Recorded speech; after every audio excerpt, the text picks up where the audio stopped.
Sir positive వచ్చిన వాళ్ళలో ఎవరెవరు ఉన్నారు సార్? పాజిటివ్ వచ్చిన వాళ్ళలో రోహిత్ గారు ఒకరు, మహేష్ గారు, రితేష్, నమిత్, కౌశిక్, అర్జున్, ఈ 6 నెగిటివ్.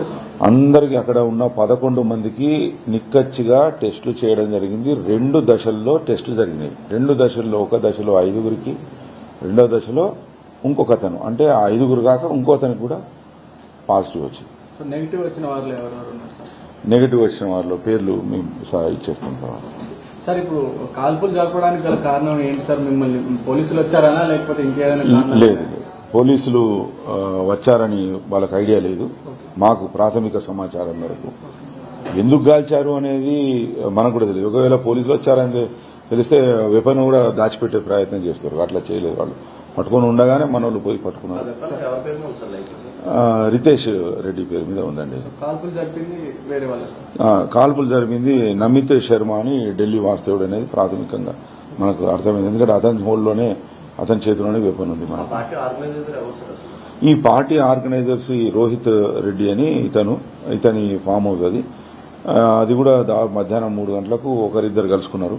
తర్వాత 1 గంటకు ఒకరు, తర్వాత 1 గంటకు అట్లా మొత్తం 11 మంది అక్కడ జమ అయ్యారు. ఇప్పుడు చెప్పలేము. డ్రగ్ అది మనం FSL పంపిన తర్వాతనే నిర్ధారణ అవుతుంది. అది 1 గ్రామ్ వరకు ఉంటుంది. కొంత వాడినట్టుగా తెలుస్తుంది. సో డ్రగ్స్ మేము ఇక్కడ తీసుకోలేదు, సిమ్లాలో వేరే చోట్ల తీసుకుంటున్నాం అని చెప్తున్నారు. అందులో వాస్తవం ఎంత సార్? వాళ్ళు ఎక్కడ తీసుకుంటారు? డ్రగ్స్ అబ్యూజ్ చేసింది ఇక్కడ, 1-2 గోవాలో కూడా అబ్యూజ్ చేసినట్టుగా చెప్తున్నారు. అది మనం ఇంకా ఇన్వెస్టిగేషన్ లో భాగంగా మనం వర్క్ చేస్తే కానీ తెలియదు సార్. మొదటిసారి, రెండోసారి దొరికితే వాళ్ళని బాధితులుగా చూస్తారు సాధారణంగా.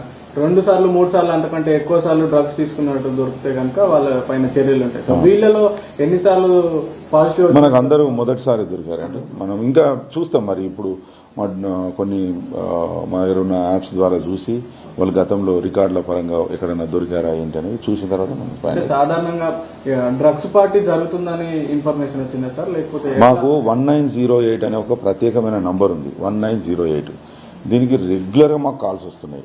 మాకు ఎంత ఈగిల్ ఫోర్స్ ఏర్పాటు చేసిన తర్వాత 1908 కు చాలా ప్రాశస్త్యం కలిగింది. ఆ ప్రాశస్త్యంలో భాగంగా అంటే చాలా మందికి రీచ్ అయింది. డ్రగ్ అబ్యూజర్స్ కానీ, ఇన్ఫార్మర్లకు కానీ తెలియజేస్తున్నారు. వాళ్ళు స్వచ్ఛందంగా రోజుకు మాకు కనీసం 1 కాల్ కానీ 2 కాల్స్ కానీ వస్తున్నాయి. దాని మీద రెగ్యులర్ గా చేసినట్టుగానే ఇది కూడా రేడ్ చేశాం. రెగ్యులర్ గా మేము రేడ్స్ చేస్తున్నాం. రెగ్యులర్ గా దొరుకుతున్నారు. కొంతమంది దొరకట్లేదు. కొంతమందికి కొన్ని ఫాల్స్ కంప్లైంట్లు కూడా వస్తున్నాయి మాకు. అంటే వ్యక్తిగత దేశాలతో కూడా ఇచ్చేవాళ్ళు ఉన్నారు.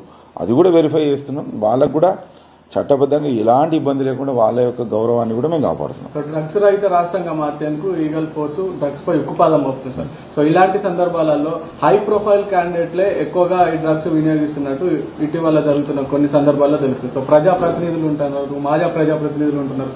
సో ఇలాంటి హై ప్రొఫైల్ క్యాండిడేట్లైనా ఎవరినైనా వదిలిపెట్టమనే ఒక సందేశాన్ని ఇస్తుంది ఈగల్ ఫోర్స్. ఇలాంటి సందర్భాలలో వీటిని వాడుతున్న వాళ్ళకి, వాడే ఆలోచన ఉన్న వాళ్ళకి, ఇలాంటి హై ప్రొఫైల్ క్యాండిడేట్లకు మీరు ఏం చెప్తారు? మీరు ఒక ఇష్యూ అర్థం చేసుకోవాలి.